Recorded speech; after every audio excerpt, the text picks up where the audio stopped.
live. I love our live shows, Boy Green. Good to see you in the flesh, my friend. Manchild Show with Boy Green Digital at MC Show Digital.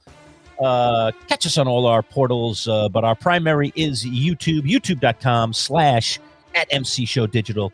And we'd love for you to pop the old subscribe and join our little club. All right, Boy Green, good morning to you. It is Football Wednesday. We are in the midst of football season and talking a lot of football these days. And on Wednesdays, we bring them in to kick off our show. Today's broadcast, by the way, brought to you by our friends at Cam's Pizzeria, where it is always love at first slice. Let's bring them in, talk some football from PFF. That's Pro Football Focus. Our good buddy, Mr. and Mrs. and only Dalton Wasserman. No, I'm only kidding with the missus. How you doing, Dalton? What's up, buddy? Oh, I'm good. I'm good. It's certainly been an eventful week, an awfully loud week last week, and then a quiet weekend with my Twitter getting hacked, but we got that back. So, all's relatively back to normal here finally on a Wednesday. We're good. Yeah. That's the old Twitter hack. Boy Green got Twitter hacked a while ago. Oh, yeah, I did. That was Although ugly. I wasn't sure if Dalton was hacked because I was seeing posts. It said how well he was doing in crypto and that he was selling some cars and said just click this link and I can hop in. I'm like, oh, I can't. It was so convincing, wasn't it? Just so convincing. Yeah. I couldn't tell that you were hacked at all. It seemed like a classic Dalton Wasserman Pro Football Focus tweet. Could have been. What is the thrill of that? Hacking out a Twitter for a brief period of time and sending out some nonsense. Like, I don't know. I don't get it. I don't know what these people get a charge out of. What's the charge out of that? I don't know. I don't know, man. Some people just love the power of it, man. Some weird power trip thing or something. I don't know. I just like to feel in control of as much stuff as much as they can. So I guess for some people that's fun. I don't know. Well, I know someone else who loves being in control. That's Woody Johnson, the New York Jets owner. And boy, at the league meetings in New York City, initially Woody was approached by media and he said, no, I have nothing to say. And they went, all right. Good idea. Stick to the no, I have nothing to say thing. But go ahead. And then he said, well, actually, I'll take questions for 10 minutes. Let's shoot the breeze. And, two things can be true. A lot of what Woody Johnson said was factual. I mean, Justin Fields has struggled to throw football forward, and the Jets are, not winning games. And that's certainly, it's not because Justin Fields has been playing well. It's not like they've been losing in spite of him. They've been losing with him, and that's been terrible. But also the owner coming out and saying, yikes, that quarterback rating, or yikes, we can't throw a football forward. It seemed like he threw him under the bus and drove over his limp carcass, backed over it, drove over it, backed over it again. What'd you make of Woody Johnson going scorched earth on poor Justin Fields, who the last time I checked is still on the roster? Yeah, I mean, certainly it's unusual, and you would prefer, a team to be unified from top to bottom in the organization. And look, it's never just one guy. Not that Justin hasn't struggled, because he's certainly struggled mightily. But this whole Jets team, right? There's not enough receiving depth. The offensive line is very young, and at times good, and other times bad. The defense has struggled at times. So it is never just on one guy. And for somebody in that position to come out and throw one guy under, it's unusual to me, because you see these organizations, even in losing times, they want to be more aligned than that, right? Especially with what they're putting out. So, no, I mean, it's not that a lot of what he said was wrong. It's just that you don't usually see somebody at that high a level be that open about it. Speaking of classy individuals, stay classy, Sean Payton, is apparently not Sean Payton's motto, because I don't get it, Dalton. Sean Payton is an arrogant man, and I don't mind saying it. And frankly, I'm in the mood to trash Sean Payton because, look, Russell Wilson has had his struggles with the Giants, but he has been the dutiful son. He has showed up to work ready to go every day. All right, the talent may be waning, okay? The feet are not what they once were, but the guy is, for the most part, and everyone in the Giants organization has said it since the day he's arrived, he's been a stand-up guy. So for Sean Payton to take a swing after a devastating loss by the Giants in a game that we can talk about, okay, to me is just classless. And I'm glad that Russell Wilson, who usually carries himself as a very classy individual, did fire back on Twitter and did throw out some interesting things. Boy Green, if you can get the quote, I would love for, you could quote tweet that Twitter entry by Russell Wilson. But essentially what Sean Payton said, for those of you that haven't caught it yet, is, we were kind of hoping that the Giants were still, that Russell was still the quarterback. I'm paraphrasing here a little bit, when we faced them, rather than having to face Jackson Dart, so he took a, actually Dart while swiping Wilson's, sweeping the legs, so to speak. Let's not, try to quote Sean Payton. Let's hear from Sean Payton himself. Oh, we can hear it. Oh, good. Oh yeah, here's Sean Payton. I have a ton of respect for that organization. I spent 4 of my early years there, coordinating Super Bowl, first game in this stadium before 9/11. Close with the mayor, Tisch family, and they found a little spark with that quarterback. I was talking to John Mayer not too long ago, and I said we were hoping that change would have happened long after our game. Mm-hmm. That change would have happened long after our game. And what he's intimating there, I mean, one side you can look at us, he's complimenting Jackson Dart. On the other side, he's clearly taken a swipe at Russell Wilson. Russell Wilson's response, you see it here on the screen, Dalton: classless, but not surprised. Didn't realize you're still bounty hunting 15 years later through the media. Hashtag let's ride, and a couple of cool emojis. Go ahead. I love the fire back by Wilson, by the way. I'm a bigger fan this morning of Russell Wilson than I was yesterday. Dalton, your thoughts? I mean, obviously you can't blame him for standing up for himself, right? And on the outside, it's a relatively entertaining war of words, but I think it kind of reveals to me a couple of years ago when Wilson was in Denver, just the clash of personalities that was going on from day one when Sean Payton walked in there, right? It just never seemed like, even though that middle of that season, they did have a 5-game winning streak and they did look more competent as a team, but it was just never going to work, right? Well, Wilson wasn't Payton's guy. He was brought in the year before. It didn't work the year before. The offense didn't really work with Wilson and Payton there together, and he was really only there still because of the contract. If not for the big contract, Payton would have probably gotten rid of him sooner. He just wanted to start over. So obviously, you don't like to see the bad feelings fester like that and just kind of stay. You're talking 2 years later now, but I think it really just shows you that 1 year they were together in Denver, it did not go very well behind the scenes. Yeah, and I do think this is an ego thing. But, look, Russell Wilson, Denver took, as far as I know, I think the record still stands. It'll eventually be broken, I'm sure, because we're paying players more and more money. But Denver has, I think, the all-time record for dead cap hit with Russell Wilson. And it was, I don't remember the number anymore, but I remember when it came out, I was like, whoa, baby, this is going to hurt for a couple of years. This is going to make, roster maneuverability limited for a couple of years. They're probably just about out of it now. 85 million. 85 million. Holy crow. 85 million to go play somewhere else. Thank you very much. Sounds good to me. If I'm Russell Wilson, I'm feeling pretty good about that. All right, we'll get off it, but that just ticks me off. I don't understand why Sean Payton even had to go there. You can compliment Jackson Dart without slapping the other guy. And I just thought that was an unnecessary slap by an arrogant guy who does, by the way, have some, dare I say, mileage on him, some questionable things that have gone down in his career. So I don't know, man. It's the old, don't throw rocks. Don't throw rocks at glass houses or whatever. From a glass house. Yeah. Okay. Anyway. Okay. We can move on. Let's talk trade deadline. Boy Green, I know you've got a bunch of names out there. There's been a lot written in recent days. I'm sure the folks at PFF are working on this kind of stuff too, Dalton, regarding things that could happen now that we're approaching the trade deadline, because we're getting to that point now. Buyer, seller, buyer. And there are some teams out there on both sides of this. Go ahead, BG. Yeah, so Tuesday, November 4th at 4 o'clock is the NFL trade deadline. So we're about 10-ish days away, a week and a half away from getting there. And ESPN, there was the combination of Matt Bowen, who's a great film guy, and then we have Jeremy Fowler, the NFL insider. They ranked the top 25 players that could be traded ahead of the deadline, and they put all kinds of interesting factoids, buzz, percentage they could be moved. And I just want to throw some of these names out there to see if you think they could be moved, maybe a fit that you think would make sense. And the number one player on the list is Trey Hendrickson. But the problem is the Cincinnati Bengals are in the mix now. So I'm just not sure. And you guys are over there, for those who don't know, PFF headquarters in the beautiful state of Ohio, baby. With Trey Hendrickson, would they even move him? Because, don't they have that hope alive that Joe Burrow is going to come back and save the day if the team can remain relevant? And Trey Hendrickson, I would assume, would help them in that regard.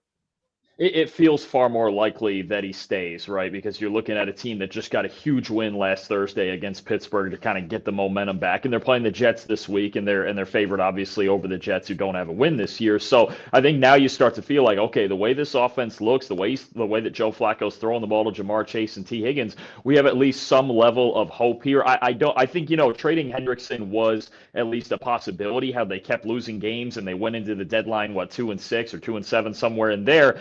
That's not going to happen now, right? Especially, obviously, if they're going to go and beat the Jets this week and get themselves back over 500, then they look okay all of the sudden, right? They look like maybe we can contend for a wild card and wait till Joe Burrow gets back. So I don't think at this point he's getting traded now. I did think that it was going to happen maybe a couple weeks ago, but this Steelers win was really a big moment for them, getting that win, getting back into the mix of things a little bit, and just feeling good about their offense.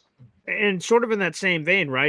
Depending on where the team is at, could affect this one. The second player on ESPN's list is Jalen Waddle, a very talented receiver. Miami's sort of imploding, but here's the conflict of interest, right? Mike McDaniel hasn't been fired yet.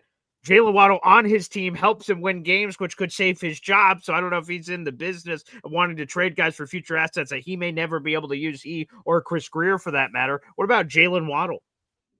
Yeah, that would be the big question, really, is I think that would come down to Chris Greer and feeling like, because that's a long-term move. And I think there's other moves where they've kind of punted and started preparing their salary cap for future years, right? The Jalen Ramsey trade, the Jonnu Smith trade. I think they've made other moves where they're looking at a long-term vision of this, because obviously the short term is not very good, and it may not be those. It's pretty likely, it seems, that it won't be those same people running the team moving forward. So I think Waddle would have an appeal to a lot of teams looking for, especially a really good second, or even on some stacked teams, a third receiver that could help out a lot, and he's very explosive. He's still really good. It's just that Miami situation offensively has not been good this year. So if he were put on the market, I think there'd be a ton of interest in him because he's got a lot of talent.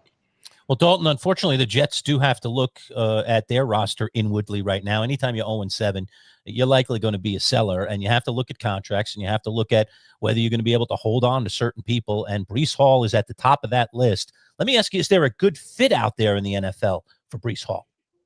I was thinking about this yesterday, and I don't know that there's a ton of fits as far as, a team that's missing that workhorse back, like running back is their only issue. I do think if he went to a team where he could be kind of more of a 50-50 back, or even a guy who can rotate in a certain role, I think even a team, let's say like the Philadelphia Eagles, who I don't think they have much behind Saquon Barkley, and Hall could take some receiving work. I think, a team like I'm trying to think of one, like the San Francisco 49ers. They have Brian Robinson. There's other teams that look for depth all the time. Even the Green Bay Packers is another good one, where Josh Jacobs carries so much of that load, and there's not a ton of depth behind him. I think Hall, as a second threat in a backfield who can come in and learn the system gradually and still put in a lot of good work as a receiver, I think that makes sense. There just doesn't seem to be a ton of teams to me that are a starting caliber running back away because they're so thin at running back, right? I think if you brought him in as depth and a guy, just another weapon in the room, I think that could be an excellent pickup for somebody. What do you think of the Chiefs? Would the Chiefs be a fit? Pacheco's been showing some signs, but I mean, he's not the guy that he looked like a couple of years ago. I don't know whether it's the injuries or what it is, or just the amount of carries he's, the load that he has had for a while. Could that be a fit for Breece? I think unless an injury occurs or something of that nature in the next week or two, I think the Chiefs are going to stand pat with that. Pacheco's looked a little bit better lately. Kareem Hunt's obviously solid in short yardage situations. And something that happened this past week, their third back, the rookie seventh rounder out of SMU, Brashard Smith, he started getting a lot of run in this last game against the Raiders. And he's got that versatility to line up out wide as a receiver, as a former receiver in college, or he can get in the backfield and run from there too. So I think the emergence of Brashard Smith, if they're going to continue to use him more and more, especially in the passing game, kind of leans them away from any Breece Hall trade talks. Okay. Yeah, Dalton, I'm going to be honest. When I was in the offseason, I dreamed of the Jets being in this position of adding talent. Ooh, who are we going to add for this playoff run? And unfortunately, at 0-7, it's the opposite. On that ESPN list I mentioned, the Jets have 3 of the top 12 players listed. Unfortunately, that is the most representation of any team in the National Football League inside that top 12. The other 2 players being Jermaine Johnson and Michael Carter II. How close is this, if at all, to a complete fire sale for the New York Jets? Because it's interesting how their schedule works out. You mentioned they play the Bengals this week. They're a heavy underdog, of course. Then they have the bye week, and then they're back. And that sort of placed exactly where the trade deadline is. So the Jets could be staring themselves in the mirror after a potential Bengals loss at 0-8 and really questioning their future. What say you about the potential of the term fire sale used with the Jets? Yeah, I think there's levels to it. There's guys who are obviously in shorter term situations like a Breece Hall, like Jermaine Johnson, who are more likely to get traded because it doesn't come with the big financial commitment, right? So is it going to be nobody? Is it going to be those guys? And then there's some of the heavy hitters when you talk about Quinnen Williams' name has been brought up. I think along with Quincy Williams at linebacker, there'd be a lot of interest in him. Michael Carter, a team looking for a nickel. He could be a solid piece. Is it those guys that are locked up for maybe a little bit longer than just this year that are also on the move, and this is really going to turn into a 2, 3, 4-year project as far as this rebuild for the Jets and tearing it down right now? I think there are two different levels to it. I think the first one is probably more likely when you talk about, I think Breece Hall is probably going to get traded. That would just make sense to me. He's in the last year of his deal, and look, letting him just ride out the end of this season on the Jets where they may or may not even win a game doesn't make a whole lot of sense if a team is going to offer you a fourth or maybe even a third-round pick for him. So the bigger names are going to be the bigger talk. I think you're going to hear a lot of talk about Quinnen Williams and where that situation is at, but I do think there's different levels to it right now with them. Talking with Dalton Wasserman, PFF, our NFL insider. We do this live every single Wednesday at 11 o'clock. You don't want to miss it. By the way, pop the like button while you're hanging out with us here.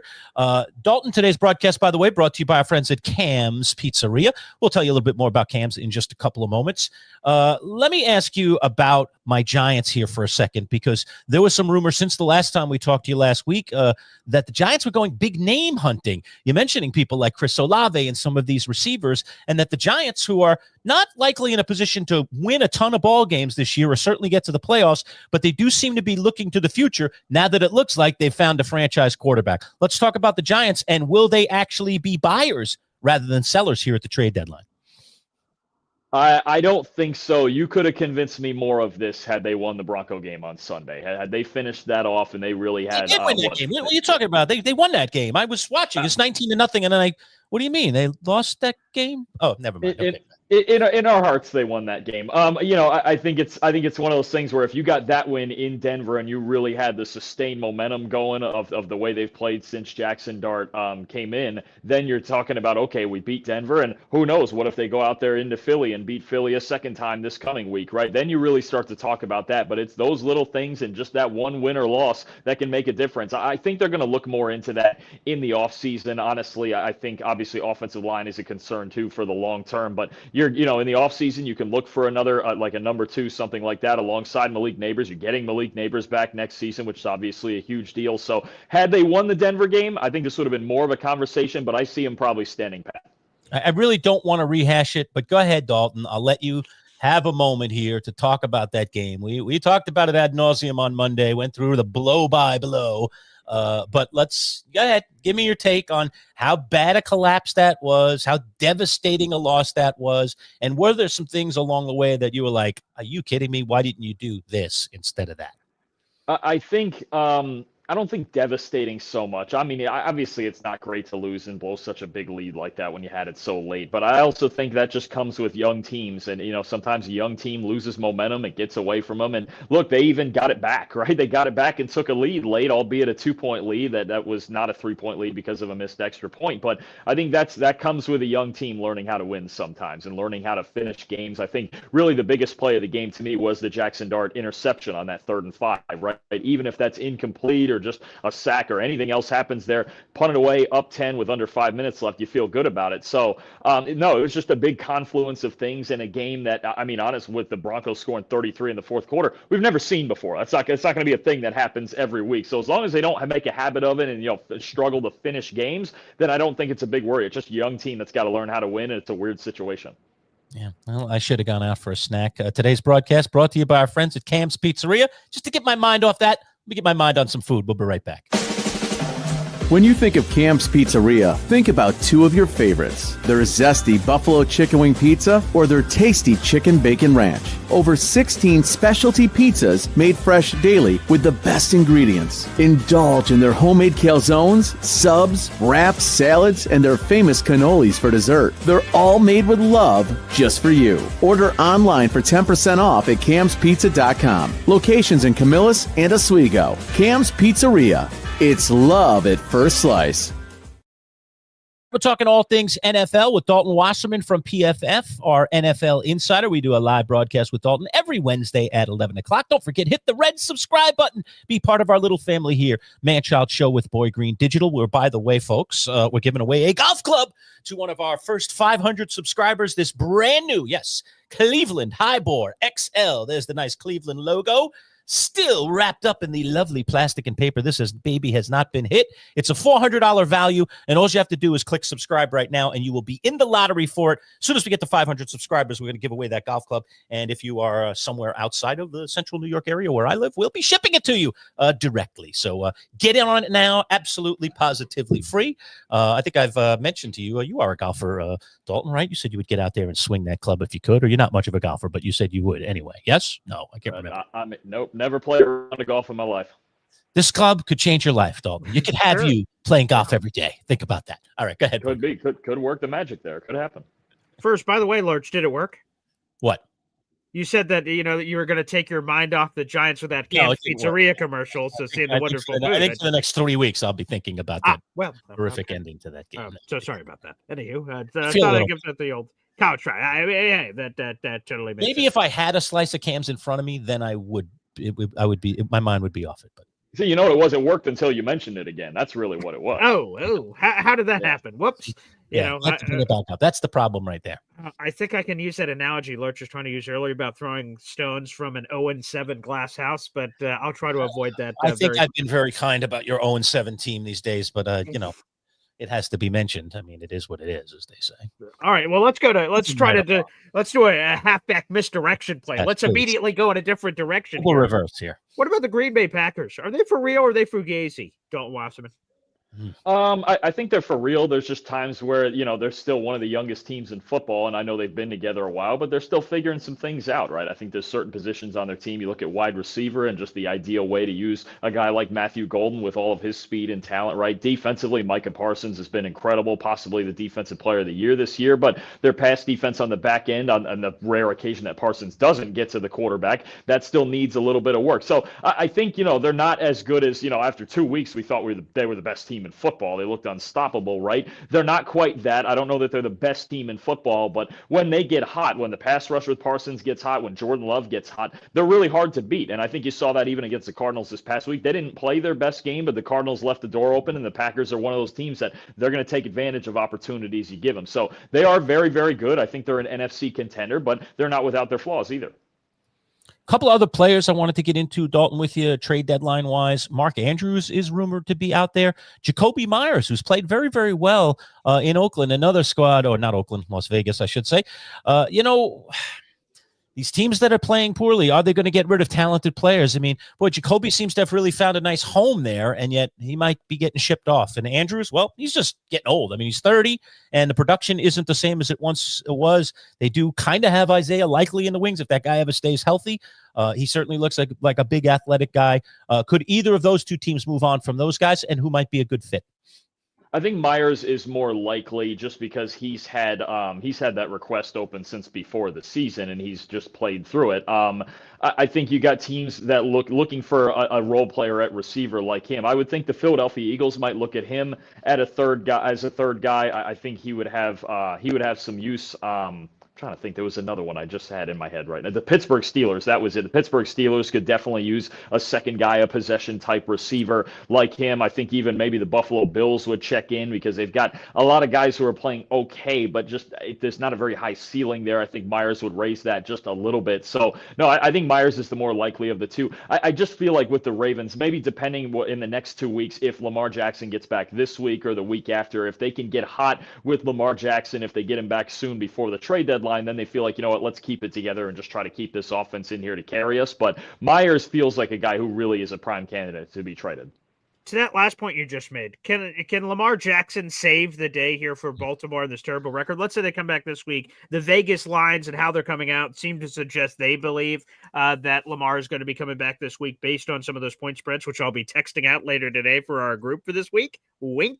But can he solve the day? Because their defense is awful. So last time I checked, Lamar is going to be pulling a Travis Hunter. He's not going to be lining up on the defensive side of the ball, though they could use that help. So he will do a lot on offense, but is that enough to save the day? He's got to come back either this week or maybe next week, and he's got to play at an MVP level. And you mentioned it, the defense is just as big a problem right now as Lamar not playing. It's been one of the worst defenses in the NFL in the early part of the season. They've got to at least play decent football. They don't need to be the best defense in football if Lamar plays up to his capability and they get the run game going again with Derrick Henry. They can score plenty of points, but they do need that to get better. And even this week, if they're going to win this week, whether it's Lamar Jackson or Cooper Rush, the Bears in their run game, they've really gotten it going. They're on a 4-game winning streak. They're feeling really good about themselves right now. So if you don't have a defense any given week, especially in road games against a team with momentum like that, then you're going to lose again. And then you start having those conversations of like, okay, we're in an even deeper hole now than we were last week. All of a sudden you're 1-6. Not great. Not a great position to be in, even with an MVP quarterback. I'll talk to you about some good news stuff in the NFL for a minute, Dalton. I want to talk to you about the Seattle Seahawks. Sam Darnold, you know, he was good last year in Minnesota. They had quite a regular season. It didn't go so well in the playoffs for Sam. He's gone over to Seattle, and he seems to have found a new home. He has been as effective as he was, if not even more effective in Seattle than he was in Minnesota. And then you have this kid, Jackson Smith-Njigba. We haven't had a chance to talk about this young man. Man, he looks like the next coming. He looks like the next Jamar Chase. Let's talk about what he's done and what Sam has done in turning that Seattle franchise into a contender this year. Yeah, Darnold looks awesome. And actually, so far this year, he's our highest graded passer in the NFL in our PFF grades. I mean, he's just been unbelievable. He doesn't necessarily sling it as often as, say, a Dak Prescott or somebody like that. But when he has been allowed to, and that's a team that wants to run the football too, he's just thrown it so well, especially deep down the field to Jackson Smith-Njigba. And that's really the difference with Smith-Njigba is that he's been used more and more each subsequent season as a deeper threat down the field, right? He's not just a slot guy that picks you off at 5-6 yards at a time. Now he's getting vertical, and Darnold's done such a great job of making all of those vertical throws while generally keeping the ball out of danger. That's what you want out of your quarterback. The chemistry with him and Clint Kubiak and this entire offense, it's come a lot sooner than I thought it would. I thought it would take time. They're a young team, new quarterback, new OC, but it really clicked just right away. And it's amazing to watch Darnold's development because he was really good last year. He looks significantly better even than that this year. He's been outstanding. He's been amazing. Go ahead. Last one, Dalton. How worried are you or concerned are you about the Buffalo Bills? They lost 2 in a row. They're coming out of the bye. They're playing Carolina. And while they look bad against the Jets, relatively speaking, like before that performance against the Jets, Rico Dowdle looked like the second coming of Barry Sanders. So, and now that's a home game, and Buffalo's coming out of the bye with that. So how concerned are you with the Buffalo Bills? I'm concerned. I mean, I think as long as you have Josh Allen, you should make the postseason still. That's going to be the case. It's going to be a lot harder now to win the division the way New England's playing, and they have the easiest remaining schedule in the NFL. But no, Buffalo, look, I've always been, for a couple of years now, honestly, I've said this a lot at the end of last year, concerned about their defense. I just don't know that their defense can get it done in big spots. I like their defensive line with Greg Rousseau and Joey Bosa and those guys, but the back seven of their defense has been the reason they haven't made a Super Bowl yet in this era. I mean, and it's really not getting much better. And now you're saying the run defense cave in a little bit. You mentioned it in the matchup against Carolina this week. The Panthers have looked a lot better offensively at home. They've run the football really well lately. Their offensive line has been putting in work. I really think this is a sneaky, dangerous matchup for the Bills because a lot of people are going, well, the Bills, they have Josh Allen, and that's the Panthers, but not that simple. You walk out on a field and you're the less physical team, you absolutely have a chance to lose that game. I am worried about the Bills defense. All right, last one for me, Dalton, and then we'll run over to the comments and get a couple in before we let you go. Another feel-good story, at least so far this season, and I just asked this question. How the heck are the 49ers doing this? Kyle Shanahan. I'm of the belief at this point, there's some great Coach of the Year candidates. You talk about Mike Vrabel in New England. You talk about Shane Steichen in Indianapolis. And I think for as great a job as those guys are doing, if the 49ers find any way to make the playoffs, I don't care, wild card, division, whatever. Remarkable. If they make the playoffs at all with all these injuries, Kyle Shanahan should win Coach of the Year hands down. It's amazing with Mac Jones at quarterback, with Christian McCaffrey coming back from his injuries last year. Kittle was out. Ayuk still hasn't played. Jennings in and out. Fred Warner, Nick Bosa. I mean, it's not just, some guys get hurt that help our team. These are your best players. These are some of the best players in the NFL that get hurt, and some of them are out for the season, and they still manage to win games against really good football teams, the Rams, the Falcons, these other teams they're beating. If they make the playoffs, I think Kyle Shanahan should win Coach of the Year, because this is maybe, among all the Super Bowls he's made and all this, this might be the best coaching job he's ever done. All right, we're talking with Dalton Wasserman, PFF, our insider, all things NFL. Go ahead, Boy Green. Jump back in. Yeah, just a quickie, just because I'm texting you guys because I'm a multitasker extraordinaire. Thank you very much. Make sure a sheet, yes. Make sure we factor that in for my yearly raise. I just want that to be accounted for. But Dalton, one of the weird spreads, we're coming off San Francisco, so I just wanted to bring it up. San Francisco opened as a favorite this week. They're now an underdog to the Houston Texans, who stink. How does that Vegas line make any sense? Your initial thoughts: Texans at home are a 1.5 point favorite over the 49ers. They opened as a 1.5 point dog. The line shifted in the last couple of days.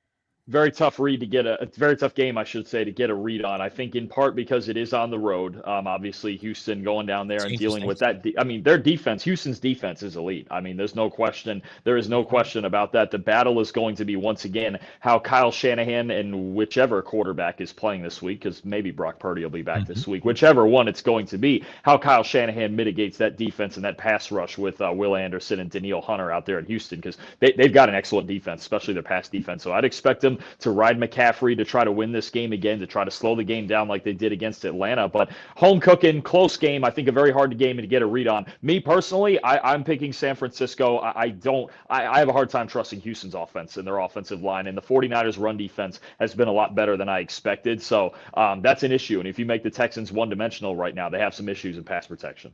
And we have one of those classics, right? D'Amico Ryans came from San Francisco, so Shanahan knows him intimately well, but he knows he knows him intimately well, so he has the advantage of the disadvantage of his advantage. All right, a quick couple from the comments here, Dalton, before we let you go. Jamie, the FedEx guy, says, my Bears are on a 4-game winning streak. Should they add to their defense? Should the Bears add a piece here at the trade deadline? Yeah, I think if they could find some help at corner or another pass rusher, the one thing that I think that I noticed watching them is that they have a hard time getting to quarterbacks without blitzing. And Dennis Allen is a heavy blitzer, and he's really turned that up in the last few weeks. That's been part of the reason their defense has been better. But some more help on the defensive line, I think. I don't know if it would be a major name like a Quinnen Williams or somebody a little bit lower that gives you a rotational pass rush kind of help. But I think help in the pass rush would help their defense a lot. All right, fair enough. And one more here we'll throw up on the screen, and that is, has Baltimore in their history ever had a bad defense? I mean, we'd have to go back to when they were, in another city. Go ahead. Oh, well. I think maybe, was it 8 or 9 years ago? There was a year maybe before Lamar Jackson was their starter. There was maybe 1 year where I don't know if it was this bad, but they weren't great. I forget what year. I almost want to say, was it 2016 or something like that? It's been a long time. We don't usually see this. We've only seen it this bad maybe 2 or 3 times ever in Baltimore's history since they've been there. So it's certainly unusual, and it's something they need to turn around. Like we mentioned before, even if Lamar gets back healthy this week, their defense has got to play a lot better. There's going to be too much pressure on them to carry it. All right. Fair enough. Dalton Wasserman, as always, my friend. Good to have you here on Wednesdays. Thanks for taking the time. Appreciate you guys as always. Thank you. All right. There he is, PFF's one and only Dalton Wasserman. He joins us every single Wednesday to talk all things NFL in our live Wednesday broadcast. All right. A couple of things to chew on there, Boy Green, as we chew the fat coming out of that. A couple of things that I want to get into. Number one, we were chatting about this a little bit off air. The Chicago Bears. I'm ready to go on the record, Boy Green, and say this. Way too early prediction, but who cares? Let's get in on it while we can. I know they're in a tough division. I know that the odds are kind of stacked against them in terms of how it all looks. I was looking at their schedule this morning and going, oh, darn, it's not quite, what I was hoping it would be in order for this to be true. But I'm still going to go way too early prediction. The 4-2, currently 4-2 Bears make the playoffs this year in the NFL. The 4-2 Bears make the playoffs. I'm way too early prediction. You getting in on that or you out? Okay, well, let's throw it up here on the bingo card so we can all see this together. So they're 4-2, and here's their remaining schedule. I know Dalton left it up in the air. I'm not a doctor, but I think Lamar Jackson is playing in this game. He's playing. So that's a loss. So they're going to go to 4-3. Cincinnati, you would think that they have every opportunity to win that game. I'll give it to them. Let's say they go 5. You have to. Yes. Yeah. Oh, but Jackson Dart and the Giants. Oh, Lerch, that's going to be a clear L, right? It's a road game, right, for the Giants. This is a home game for the Bears. Never easy to play in Chicago. You don't know what the weather's going to be like in November. So advantage Bears. No question about it there. Okay, all right, there you go. So there's another win. That gets them to 6 wins. They've got Minnesota in Minnesota. I would assume J.J. McCarthy's back at this point in the middle of November. That could be good news for the Bears. Well, I guess that's true, depending on which one. Minnesota's solid, but not unbeatable. Winnable game. Fine. That's a 50-50 game to me. 50-50. We'll give them the win. That's 7. Now we're at Pittsburgh. I don't know, man. That game's in Chicago, not in Pittsburgh. That's a difference. In Chicago, that's true. They play Pittsburgh, and Aaron Rodgers, you can get to that guy. You can get to that old man.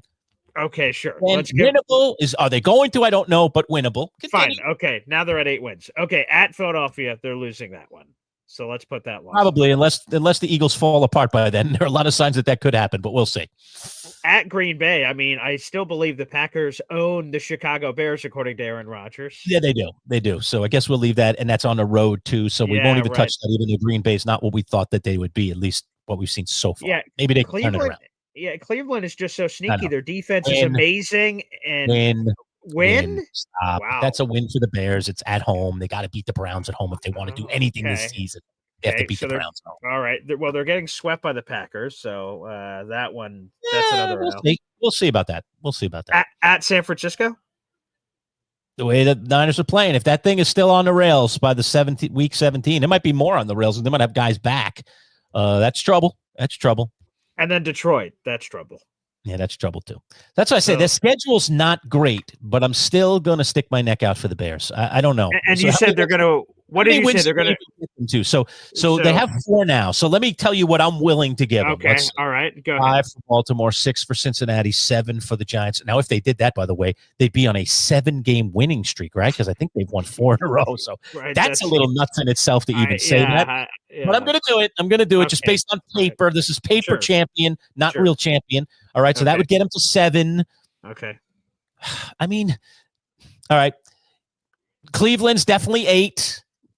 I don't know. That's definitely it, but okay. You can get one of either the Minnesota or the Pittsburgh, so I'll give them 9 there. All right. And I'm going to give them one of the 2 Green Bay games, 10. So they can get to 10 in my estimation. Oh. If all the winds are blowing right, they could get to 10. Would 10 be playoffs? Probably. There have 10 in the new era. There still has been a 10-win team that hasn't made it. That's Seattle, as a matter of fact. That just happened within the last 2 years. So they've been a 10-win team that didn't make it. But I could convince myself to 10. It's convincing. There's convincing there. I'm twisting my own arm, but I could get there. I just like what I'm seeing from the Bears. Here's what I like. Maybe this is why I'm willing to go out on a limb without even having looked at the schedule. I was already saying this to you. I go, maybe I better go look at the schedule before I start proclaiming the Bears a playoff team. They are in a pretty tough division. There's a lot of teams in that division that are going to be contending for playoff spots above them, and they're going to have to pass those teams in order to do it. So that makes it even trickier. But I just like what I see in a young coach in Ben Johnson and how he's molding and sculpting this group. And he has done it, like last week. And again, we were talking about this a little bit in our pre-production. Last week, that win that they got. The Saints, right? Who did they play again? The Saints. Yeah. Okay. It's just the Saints. I know. You should win against the Saints. My Giants couldn't beat them, but, it's just the Saints. But it was the way they beat the Saints. They went away from their passing game. They went to Swift and Monangahi, and they just got it done. And they did it convincingly. Ben Johnson was willing to morph and change his thinking a little bit to say, this is their weakness. We're going to attack this weakness until we can attack it no more. And they were able to attack it right through the end of the game and won the game with barely having to throw the ball. All the fantasy people were like, oh my God, if you had Rome Odunze last week, you're like, what happened to Rome? They didn't even throw the ball to him. I think it was 2 catches for 31 yards. Right. Caleb had 4 points. As even DJ Moore was targeted like 7 or 8 times, like minimal yards. He had like 10 total fantasy points. So it was a nothing game for fantasy points in the passing game. Caleb, as you said, not good, but it didn't matter. They won the game and they won convincingly. All right. And I think we're going to see more of that from Ben Johnson. I think he's a good young coach. I think he's a good leader of men. We'll see. But I just have a feeling about these Bears. I just have a feeling about them, and I don't know what it is. Jamie, the FedEx guy's probably loving me right now, but I just have a feeling.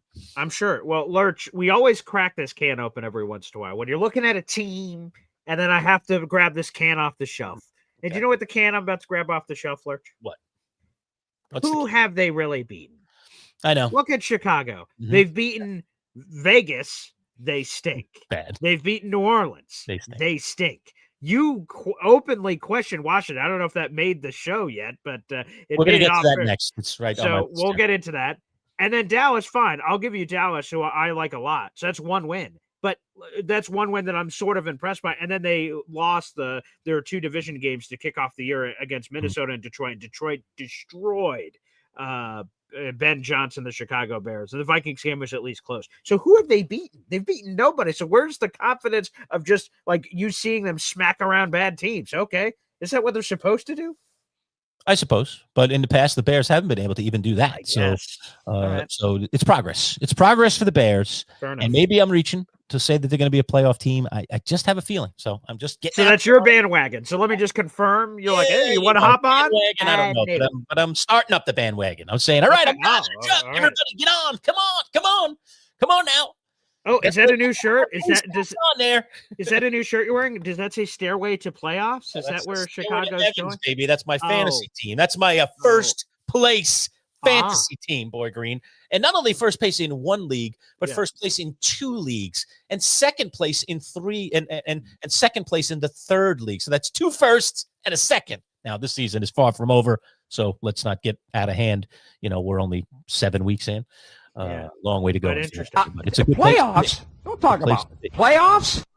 Hey, by the way, Lerch, I saw at like 5:30 or 6 this morning a fresh reject on my fantasy trade. I try to do a nice thing for you, Lerch. So what a giver I am. I'm trying to go to you and say, hey, let's see if we can strike a deal, and just a firm slap on the tush. That was an interesting one that you threw at me. Now, first of all, and I was like in class when it came in. I was like, oh, jeez, man. Oh, damn, that was an early class. Yeah, I had my 8 o'clock on Wednesday mornings, and public speakers at 8 o'clock in the morning. Okay, yeah, there you go. And so I saw it coming. I couldn't look at it then. I was like, oh, on my way out of class. I thought that you were sending me a trade in the Champs League, and I was like, ooh, this is going to be very interesting to see what he's even tossing at me, because in the Champs League right now, I'm in first and you're in second. All right. Oh, yeah. Isn't that nice? Representing for sure, but in dangerous proximity, when one guy's in first and the other guy's in second. All right. And as competitive as we are, not only towards the whole league, but towards each other. All right. Like, you don't want to do anything to help me, and I certainly don't want to do anything to help you, especially being in front of you. I don't want to give you a piece that puts you in front of me. What a disaster that would be. This is like the Jets and the Giants, dare I say, making a trade. That's why these things never happen, because you just, I'm helping that guy. He gets ahead of me, and I'm never going to hear the end of it. Yeah. So that was the first thing rattling my cage. And then I saw, actually, it was in the Chumps League, okay? Because we are in the Champs, Chumps, and Triple C together, right? It was a Chumps League trade, if I remember correctly, right? It was. That's correct, yeah. And what was By the way, trade here again? it is for the Champs. Yeah. So there's the Champs standings. Yep. Okay. But it was injured for injured. It was Chris Godwin for Aaron Jones. I assessed your roster and said, wow, this guy's got a lot of running backs, but he could use some help at receiver. And then on the other side. So an injured guy for an injured guy. Number one, why do you want to trade an injured guy for an injured guy? And I'll tell you what, I mean, I'll give you my take on that, since I didn't give you any feedback. A lot of times I'll send a little note along with the trade, but it was just a banger. Like, no thanks, move on. Is because, in all honesty, I figured I'd talk to you anyway. But I do like to tell people, most of the time, it's not possible all the time, but in fantasy leagues that I play in, I generally am a communicator, and I like to tell people why I turned something down if I turned it down, or I will often counter. I got another trade offer last night while I was in class. Didn't get to look at it even until this morning, and then I was like, all right, I like where this person's going, and I could see myself making a trade of this ilk. I didn't like the players involved, so therefore I will likely counter that trade. And I reached back out to that individual and said, hey, I've been a little busy, but I saw your trade. Sorry I didn't respond right away, but listen, I'm probably gonna counter. If you're still interested, I'll get back to you. And that person was like, love to hear counter. And that was it. So now that's where it's at. Later today, I'll probably look through that roster and come up with a counter. You talk to me on this one. So let's communicate. Let's go. Yeah. I mean, I'll be honest with you. I just don't like Chris Godwin this year. I don't know if he's going to get back on the field or not. He's having a lot of problems. Those problems don't seem like to be good problems. And Mike Evans is out for the year. A lot of re-injured. He was like just about back. This is Godwin, and then he got re-injured, like doing something. Was it even in practice or something? I caught like a little breeze of it because he's not on my team. So I was like, what just happened to this guy? He re-aggravated the aggravation. And so I don't even know if he's going to get back on the field anytime soon. So he's just a player. I didn't like him in fantasy drafts this year. I didn't like him. I just haven't liked him. He's just not a player that I have any interest in. So even though Aaron Jones, I have said to you, I traded you in one of our leagues, Jordan Mason. Champs League, who was terrific. It was terrific for me, but he wasn't playing. He was on my bench because I have good running backs. And I ended up finally making a trade with you. You're a little bit running back depleted. And I said this to you, and I meant it. I think when Jones comes back, and I think he's supposed to be back maybe this week, next week, the latest. Yeah, it's somewhere in there. Yeah, he's closing in. He had a more conventional injury than what's going on with Godwin, which just seems like a windfall of weird things. All right. So he's expected back soon. But I honestly think when he comes back that Mason is still going to be number one and that he's just going to kind of be like a third down back, and spell him. I think Mason has done enough to win that job. Between what he did last year for another team, right? It was the 49ers, right? That he filled in and did so well, and what he's done this year. And I also think that Mason's going to get the goal line carries too, because he's a bit of a battering ram, and he's pretty secure with the ball. So I actually, if I had the choice of having one of those two guys, Mason or Jones, the rest of this year, even right now with Jones on the precipice of coming back, I want Mason. I don't want Jones. I believe Mason is the guy. We'll see. I don't know. That's going to be great for you in our trade if that's the case, and you got yourself an RB1 or a guy that's at least the starter and getting the goal line carries, which is what you want. Starter and goal line carries. Those are big, all right? Unless it's a pass-catching type of back. And I think Aaron Jones will be a factor. They're not going to forget about him. They're still paying him money. But I just think he's going to be more like the change-up and the third down back. And they got a lot of pretty good receivers that they throw to on third down. And there's a guy named Justin Jefferson that probably should get most of the third down catches. So I just don't like what it will look like when Aaron Jones gets back. So for that reason, I probably would be willing to trade him, but I'm just not interested in Chris Godwin. So maybe something else is out there, Boy Green, that we could put together. But Chris Godwin, not the answer for me. Not fair enough. There you go. We've talked it out. You feel better now? No, absolutely not. That we haven't struck a trade, but maybe it can happen in the future. But yeah, the communication is cool. I think that's a cool part. I know Joe Bardo, our RotoWire fantasy football expert, gives me a lot of crap for communicating beyond the means of just blind trades. But I don't know. I like hearing a person's thought process. What do they value on their team? What do they view as strengths or weaknesses on their roster? So I think communication, quite frankly, makes things transparent. Everyone says I have some, siren song that I sing on the ocean and I lure people in to their crashing death. But I don't know. I think it's, really intriguing to hear thought process. All right. Some feedback coming in on some of the things we've said. I'll jump on over quick. Badshaw, always active, says, I don't think the Bears make the playoffs. He followed that up with, I think the Giants make the playoffs before the Bears do. Well, that'd be nice. There's something there. And then he followed that up with one more question here that maybe we can deal with, and that is, how do you all feel about the Commanders this year? I thought they fluked last season. Let's take that head on, because you and I were talking before the show about this, and in particular, we were talking about the quarterback in Washington, and that is Jaden Daniels. And I said this to Boy Green, and I hope I'm wrong. I really do hope I'm wrong. But in watching the Houston Texans and what has happened to C.J. Stroud, okay, from that rookie campaign where it was like, oh my God, man, who picked one that year? Because Stroud was the number 2 pick. I forget who picked one, and they picked a quarterback in front of C.J. Stroud. I'm trying to remember who the heck it was off the top of my head. You're Mr. Draft. I know. Bingo. I can't believe you don't know that. All right. But anyway, that's 3 years ago. So C.J. Stroud was picked number 2, okay, by also quarterback needy Houston Texans. And in his rookie year, he was incredible. Oh, Bryce Young. I didn't even have to look it up. Bryce Young. Yes. There you go. I knew you'd remember. It just hit me. Yeah, there you go. Typical Carolina. They got it wrong. Houston nailed it. They had the second pick and got the better guy, and Stroud was amazing in his rookie year.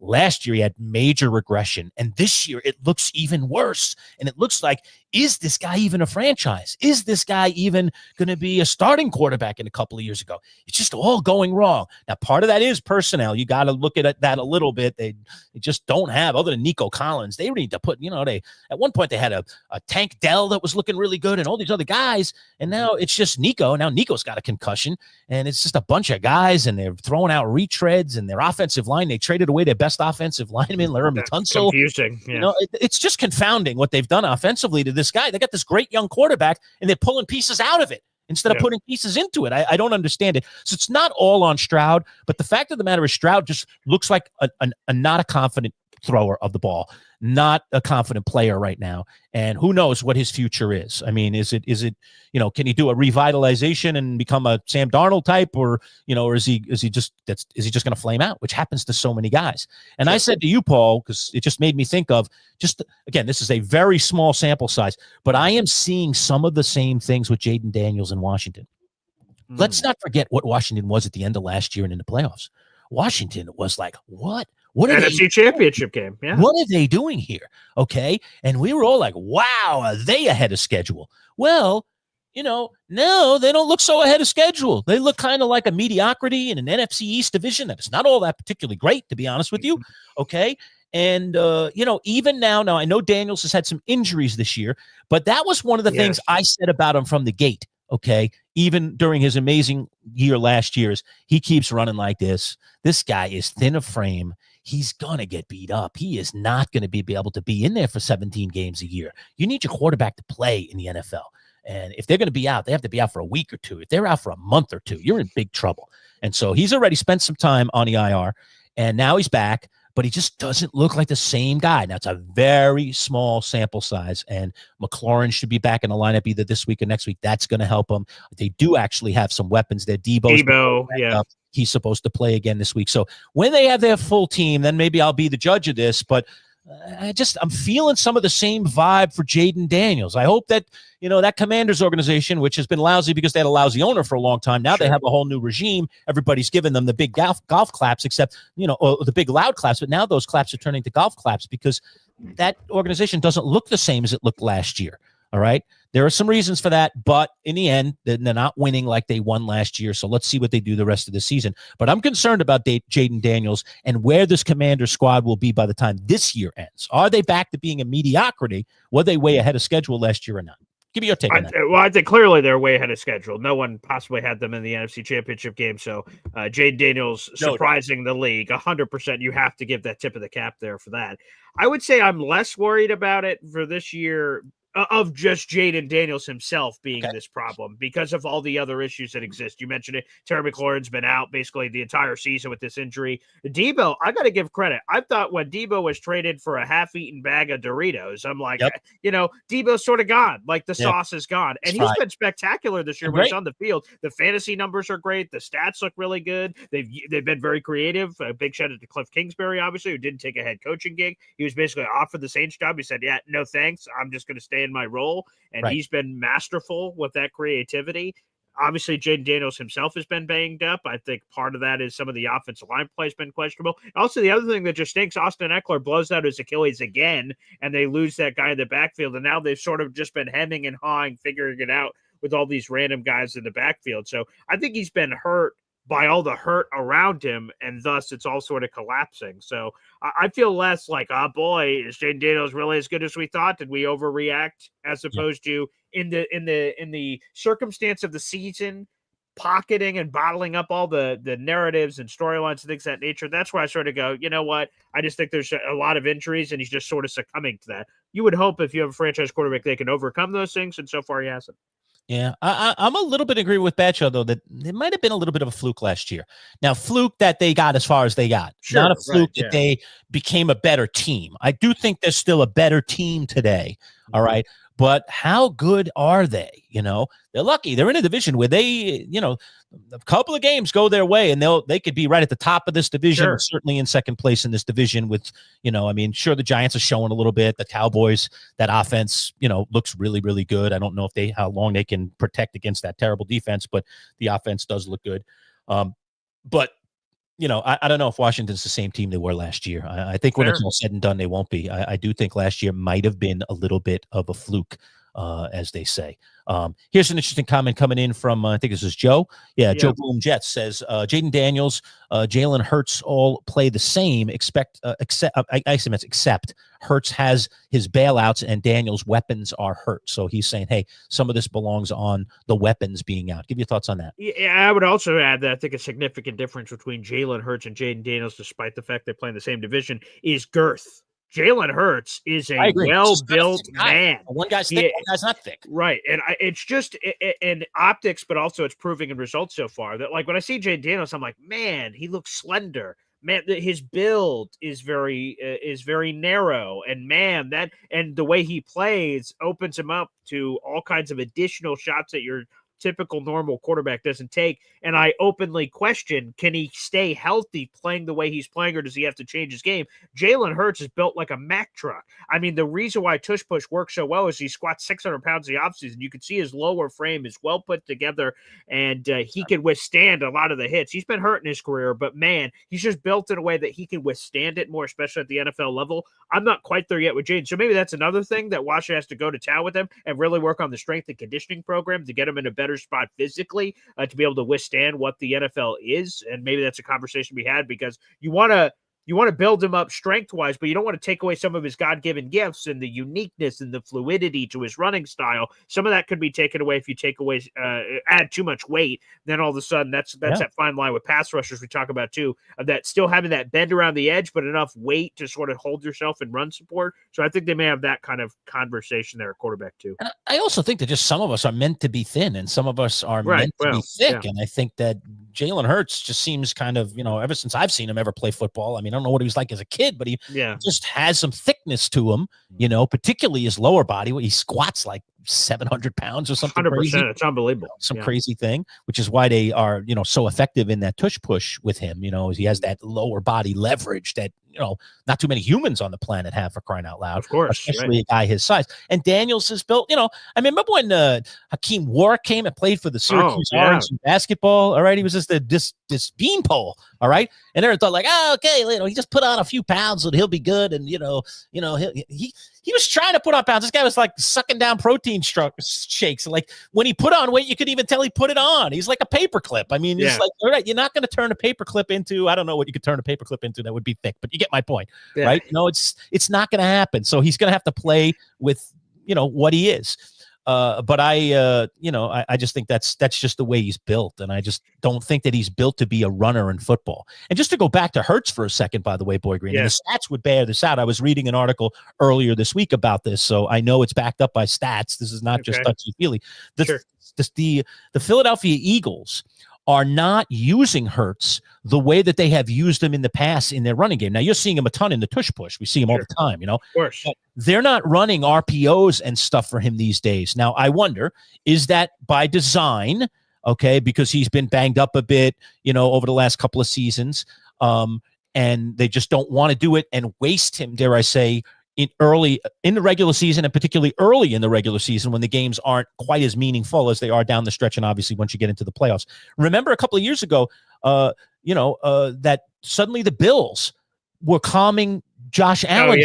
Josh Allen was running wild during regular season games, and then by the end of the year, he wasn't as effective in the playoffs because he was so beat up. And the Bills literally built it into their game plan. Sean McDermott outwardly talked about it. We're not going to let him run as much, early in the year. We need for Josh to slowly but surely work that into his game during the season. We don't want him getting beat up.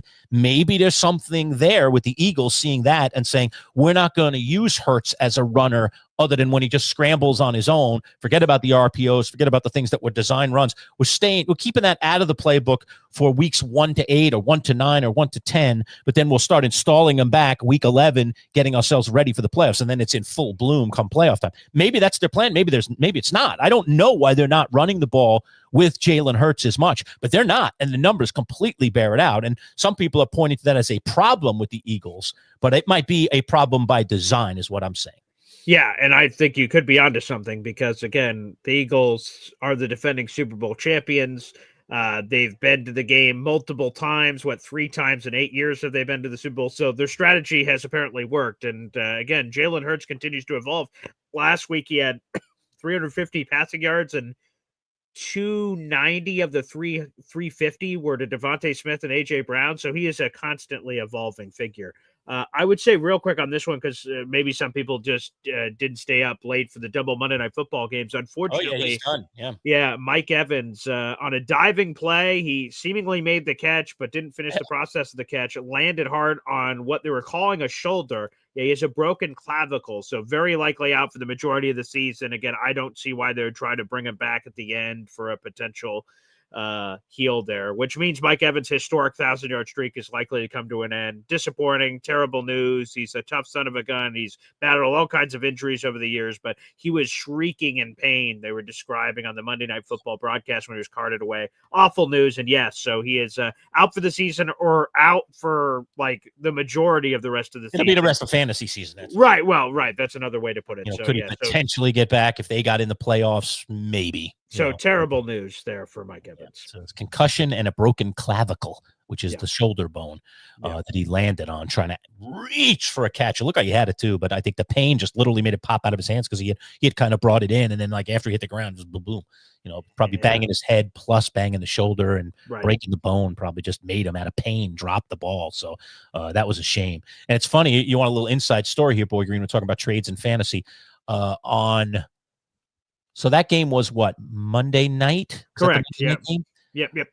I rarely talk trade with people on Sundays. All right. Because, the football games are going on. But I don't know. I was just poking around. And one of the things that I was just kind of thinking like, well, it'd be fun if I could do this by the end of the year for at least a couple of my fantasy teams. All of my fantasy teams are named, as you see, Stairway to Evans. All right. Yes. Our League team, my team is just called Stairway to Evans 2.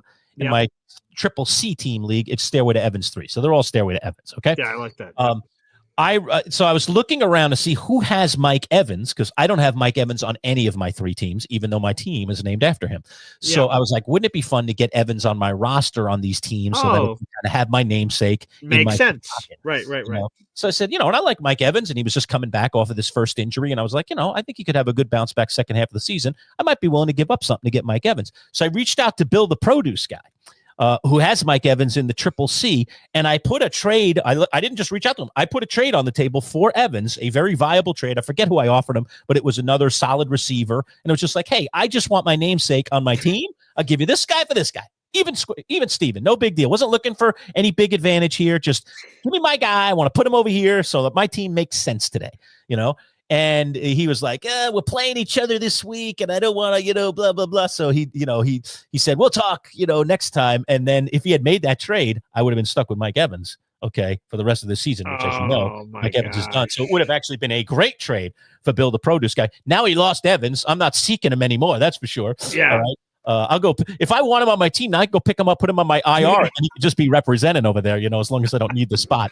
That's true. Anyway, and I could probably do that in all 3 leagues shortly because that's a good point. If they aren't dropping him, they're crazy. He's done for the fantasy season. He's not coming back, so it would just be for fun. So that's much better for me that I could go out and get him for nothing. Yeah, assemble.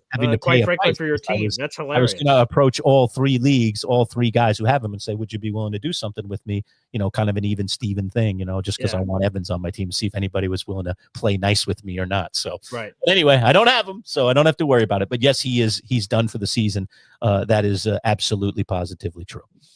By the way, Aaron Glenn is speaking right now as we're speaking at the same time.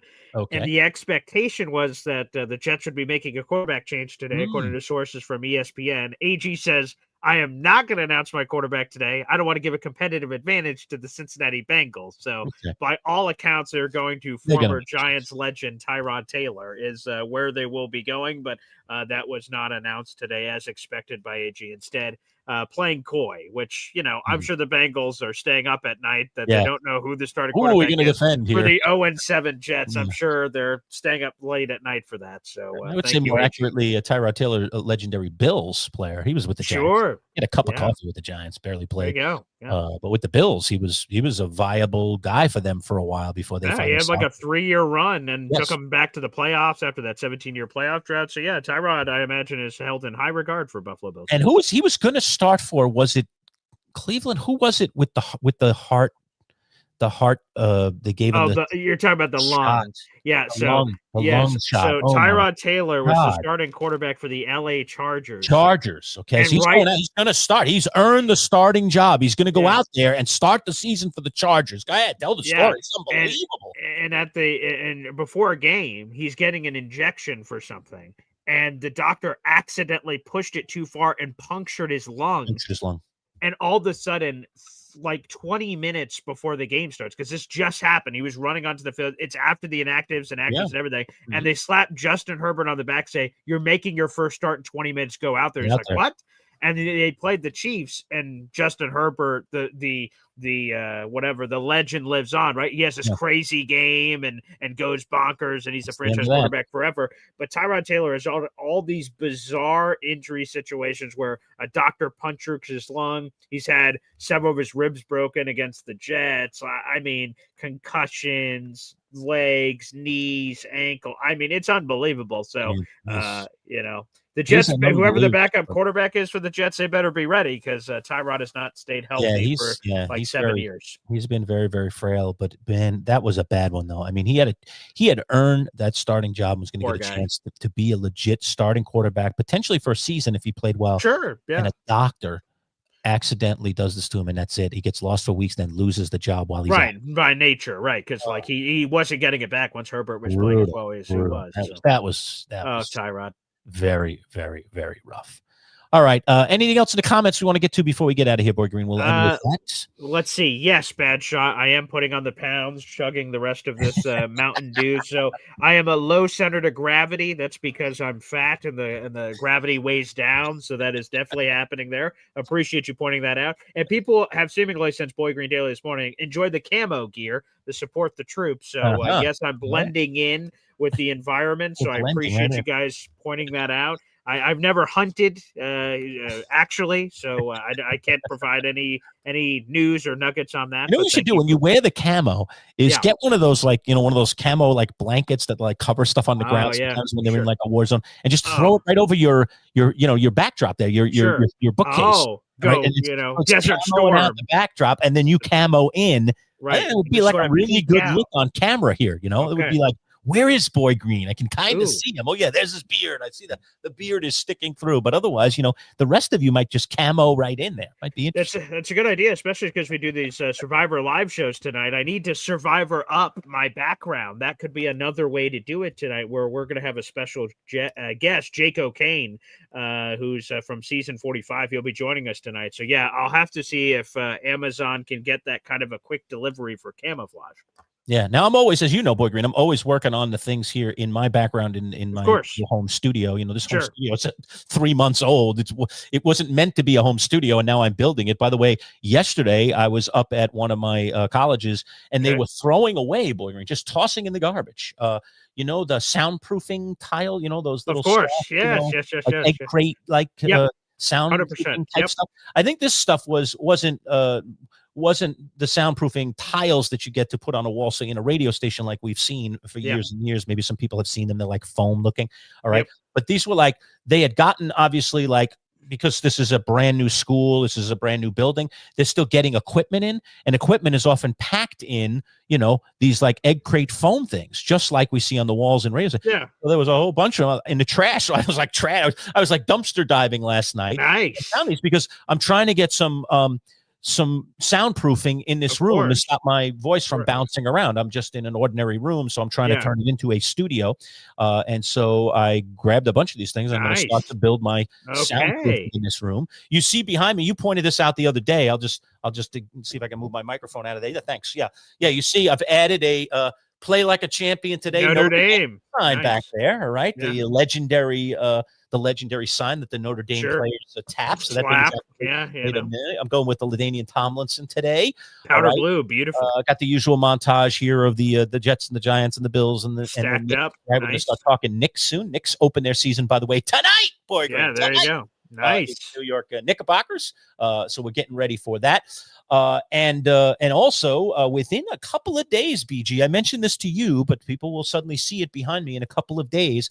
I got notice this morning. It was shipped to me. So I had a custom made door cover All right, because you see that Yeah. ridiculous door behind me. Yeah, sure. Going out to one of the other bedrooms, and so I was like, boy, what could I do about that door behind me? Because the way my room is situated and where my desk is, where I have everything, I don't think I can really change that configuration in this room.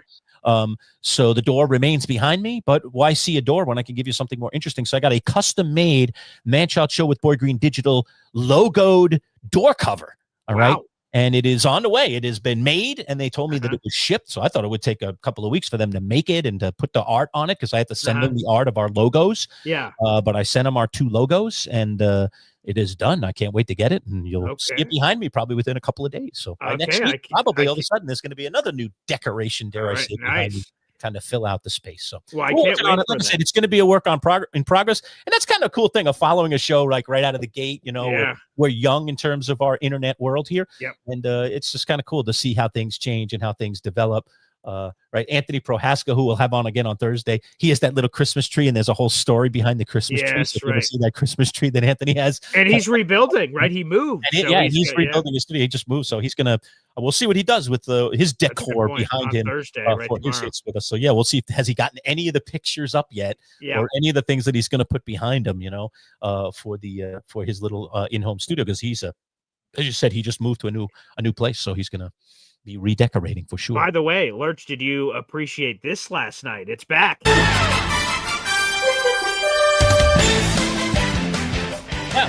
I did. Amazing game between Oklahoma City.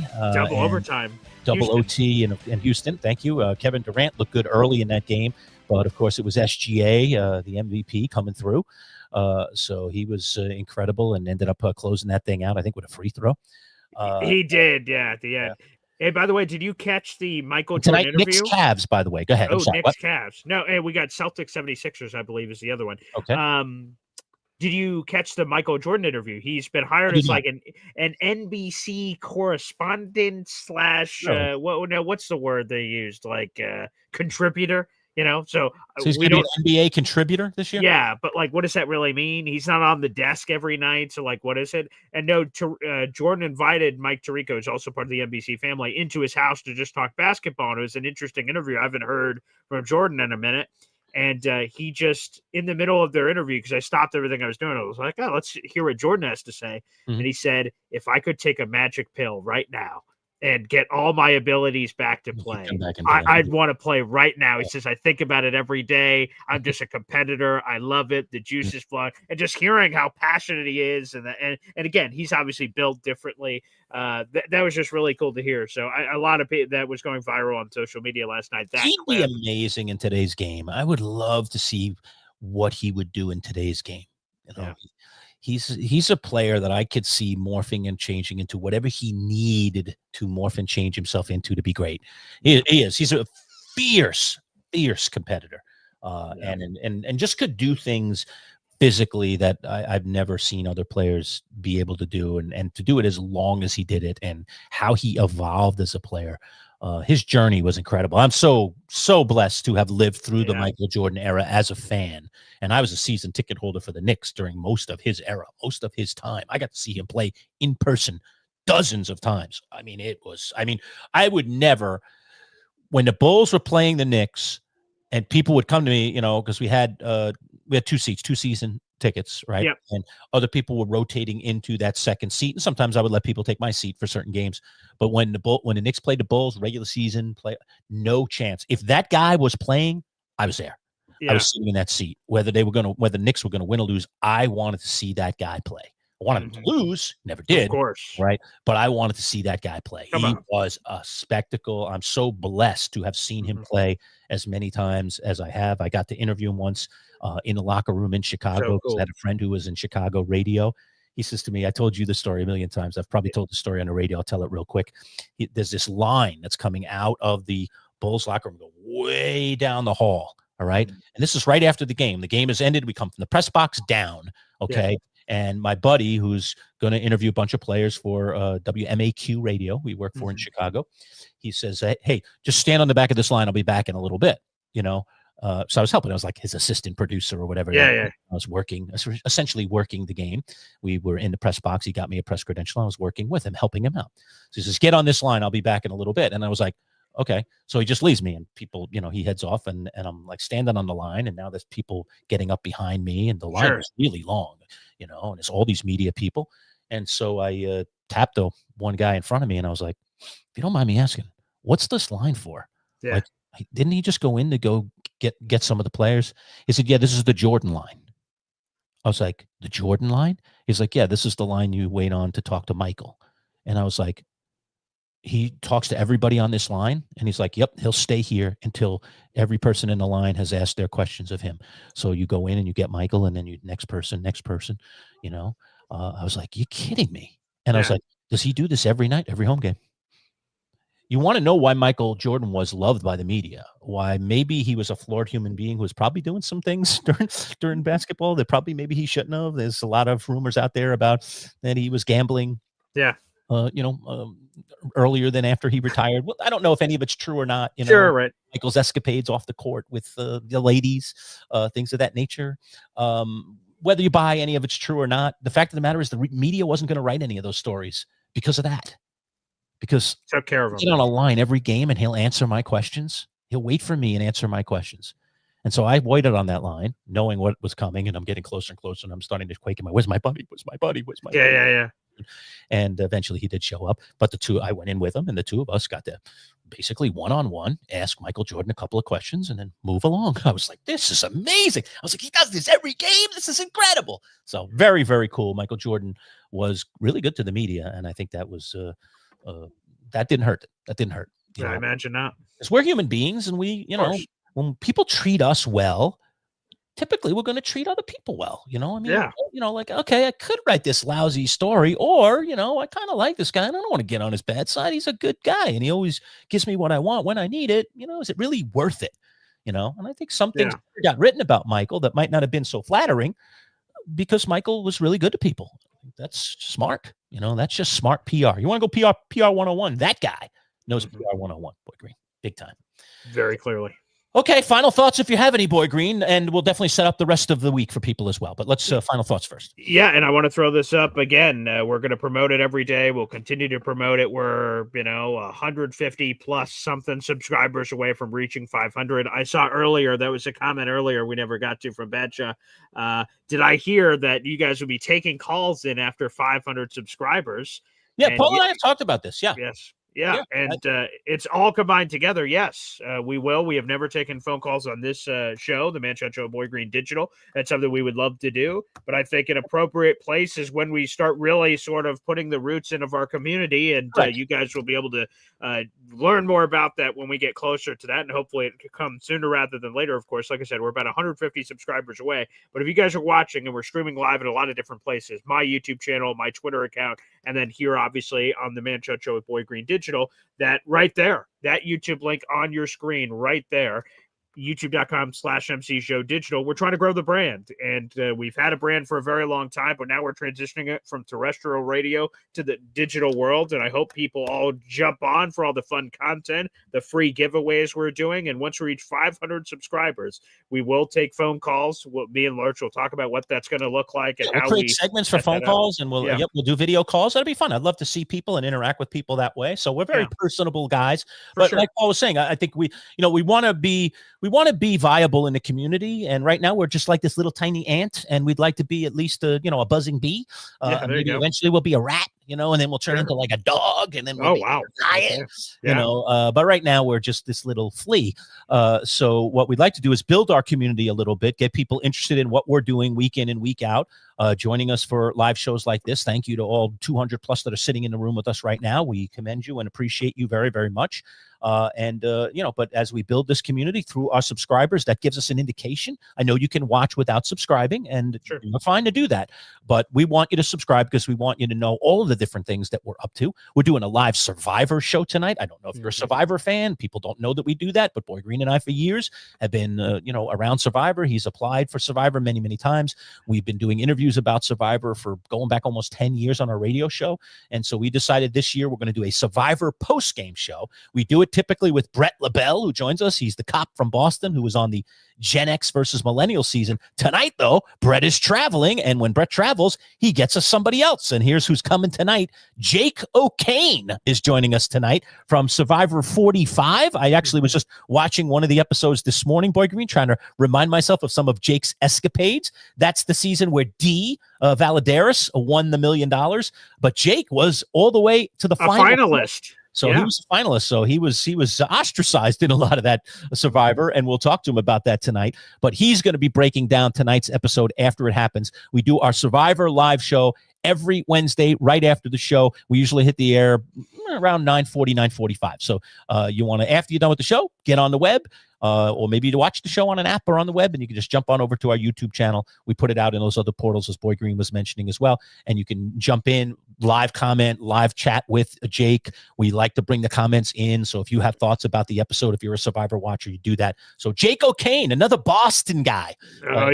Tonight, right? Is Jake a lawyer these days? He is an attorney, I believe. I don't know if there's any difference between lawyers and attorneys. No, it's the same thing, a lawyer. Okay, yeah, so there you go. I don't know if lawyers have any sort of rub on the different verbiage utilized, but yes, he is an attorney, and he's a very smart guy and funny, and so I can't wait to continue to grow the Survivor community. So that's going to be a lot of fun tonight at 9:45. So yes, my shout out to the 200 people. I mean, right now we could get to 500 subscribers. There's 200 people here. Good point. Maybe it's a different 200 than the 300 plus that we have subscribed to the channel. So folks, if you're watching right now or even after the fact, you could go right there to that and make sure you jump in. And yes, as Sharon says, tell everyone that they can get a participation trophy. They hit the like button. That's a free way to contribute. That also helps the algorithm and gets the show in front of others. So yeah, Sharon, I appreciate that. So there you go. That is the link. So if you are watching on my YouTube or my Twitter account, hop on over right now and go to this link. If you're on your phone, you just open up a new tab. Go to the YouTube app. It's very easy. If you're on the computer, open up a new tab. It's even simpler. And go to youtube.com/MC Show Digital. If you subscribe to the channel, you have a chance to win a lot of free stuff on top of all the great content we do. So it's a great deal. Hep must be getting in late today because he said about Aaron Glenn. He didn't announce Tyrod as a starter. He's waiting till Sunday. Paul already had let us know that he's multitasking. You know, he's watching Aaron Glenn and participating in the show at the same time. Why wouldn't he? But he had just watched the Glenn's presser, or some might call it the depressor. Well, yeah, which it certainly feels that way. So yeah, so it seems like, even though Tyrod is apparently battling a knee injury too, so great. We'll keep an eye out for that too. But all indications are Tyrod will be the starter for the Jets. That's fine. They want to do gamesmanship. I don't think the Bengals are staying up late at night not knowing who the starter is going to be. I think they can read the room. But either way, it doesn't matter. Like we'll see what happens on Sunday. But it does appear that the keys are being tossed over to Tyrod moving forward. Listen, at this point, the Jets' offensive goals have to be meager, and the meager at this point is we need somebody under center that can help us move the ball down the field, and that just has not been happening with Justin Fields. So you have to make a change, and you have to try something else. And you know, I don't know if you end up landing back in that square at some point during this season. It's probably because Tyrod can't stay healthy. Yeah, we'll see. But you still, you have to try something else at some point. Sometimes you just have to try something different. I don't think that Tyrod is going to be your answer by any means, but it seems pretty clear that Fields is not either. So, you move forward, onward and upward, but you have these guys in the room, and you still got to deal with them, and you still need to roll somebody out there to play quarterback every week. So you do the best you can. This is probably going to be a week-to-week decision for Aaron Glenn as he just tries to seek, number one, a win, and then hopefully maybe try to pile up a couple of wins and get this team at least believing in itself that they can play winning football and, hopefully take that momentum into the offseason and then into next year. That's really where it's at right now. For sure. Lurch, let's plug it one more time. We got over 200 people in the room. Let's go full screen here on what? So for people subscribing, which again, it's free to subscribe to the channel. Right? Here is our prize. When we reach 500 subscribers, you just had to be one of the first 500. Yeah. So this is, a driver. It was donated by our friends at Play It Again Sports. They're one of our primary sponsors here on the channel. You'll hear about them from time to time during our videos. It's a Hybor XL Cleveland driver, really nice brand. And it is fully in the plastic, fully wrapped, fantastic, brand new, never been hit. It's a $400 value, and they just donated to us. And they said, you can give it away any way you want. And we decided, all right, let's give it away for a little, kind of a benchmark for our subscribers. And so we will ship this to you. once we pick a winner, once we get to 500. So we're literally going to put all 500 names in a little blender, pick a number, bing. Okay, that's the number. We'll call you out on the air, and then we'll track you down, obviously, probably through the world of DM. That's why you want to be a subscriber. And then you tell us where you are, and we'll get it to you. And you'll have yourself a brand new golf club. You could use that yourself. You could give it to your mom or your dad or your aunt or your uncle or your brother or your sister for Christmas. That might be good. Hopefully we'll get to 500 before Christmas. We're kind of growing slowly but surely. I appreciate everybody that's jumped in. And if you want to do the slow burn, I'm okay with that too. Like I said, we're just little neophytes today, but we're hoping to grow into something, at least, from a, I was thinking of a dinosaur analogy, like if you go from like my daughter loves dinosaurs. From like a little dinosaur. I can't think of a little one right now. Then you turn into like a velociraptor, and then you turn into like a brontosaurus, and then you turn into like a T-Rex, right? So we're not T-Rex yet, but we'd love to be T-Rex down the road. So we'll see if we can slowly but surely work our way there. Let's tell people, Boy Green, quickly before we get out of here, content for this week. I know we're talking with Jake Asman later today, so some Jets content dropping later today. Probably some reaction, dare I say, to the Aaron Glenn press conference coming with Jake Asman today. Go ahead. Yes, so Jake Asman, of course, of the Jake Asman Show, ESPN New York. He's all over the place. So we do weekly conversations talking all things New York Jets. So we'll react to that Aaron Glenn presser. You guys can find that on our channel. It'll be a collaborator, so you can find it on my channel and the MC Show digital channel. But it's a great way for you guys to sort of be introduced to some of this content for all the diehard New York Jet fans that are in our audience. Looking forward to that. We also have some Syracuse action. We're going to be speaking with the play-by-play voice of the Georgia Tech Yellow Jackets, or a top 10 team in college football. Local story here that we feed on a week-to-week basis. That's a Syracuse football team as they hit the road against Georgia Tech. So Andy Demetra will be joining us, and that Survivor content. So we got 3 more shows coming for you today, let alone. Then we'll have Anthony Prohaska, our Buffalo Bills guru. He'll be joining us tomorrow to talk all things Bills. They are coming off the bye week. They'll be playing the Carolina Panthers. Friday, we have our NFL content, NFL picks against the spread. So every week we pick the games against the spread. You guys can root for whoever you want to root for. Maybe you're a Team Manchild or Team Boy Green, or maybe one of our experts. And you guys can also make all your picks against the spread. We also do fantasy football content. Joe Bartle, our fantasy football expert for MotorWire.com, joins us live every Friday at 10:30. So a ton of content every day here on the channel, and you guys can tune in both to live and pre-recorded content alike. Yeah, I was unfortunately, look, 7-7 isn't bad. I was 7-7 myself in the picks.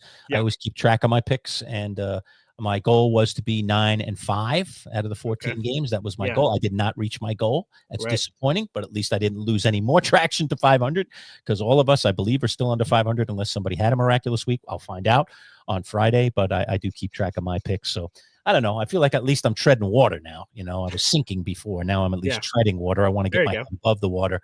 So we'll see if we can get that done in the next couple of weeks. I think I'm starting to learn some things. I'm going to go back to the basics. This was my pledge, Boy Green, to you earlier this week when I knew that I was 7-7. I was like, all right, I'm going back to the fundamentals of what made me a good picker, because I've gone against that a lot this year and it is not working. So I'm going to go back to the fundamentals and start getting into the fundamental reasons why I think over all these years I've always done pretty well against the spread and always finished over 500, because I had, dare I say, my own little system, and I've gotten away from that system. Perhaps my arrogance in winning too much has put me in a place where I'm just not doing the things that I should be doing. I'm not sticking to the fundamentals. So I'm going back to field and grounders, Boy Green. All right. That's what I'm doing. Fundamentals, baby. Fundamentals. All right. Thanks again to everybody for watching today. Jake Asman coming up a little bit later today. We just did Ed Valentine yesterday. You certainly want to tune in. We recapped, if you want to. I warn you, if you're a Giants fan, maybe if you're not, you'll enjoy it. We recapped that Denver game and how it all went wrong, and we kind of dissected it and gave our opinions on certain pivotal moments. That was a really interesting part of our conversation with Ed Valentine, so check that out. And we will be live again with you, as we said, on Friday morning with our good buddy Joe Bartle. We'll see how he's feeling about his fantasy team coming off another win. Joe starting to turn things around a little bit in our Champs League in fantasy. Perhaps this week he'll finally have that golden smile that he sometimes has had on, but doesn't seem to have had this year. All right, we'll see if he does that on Friday. All right, for Boy Green, for all of you in the room right now, we will see you again live on Friday. Enjoy the rest of the content. Take care.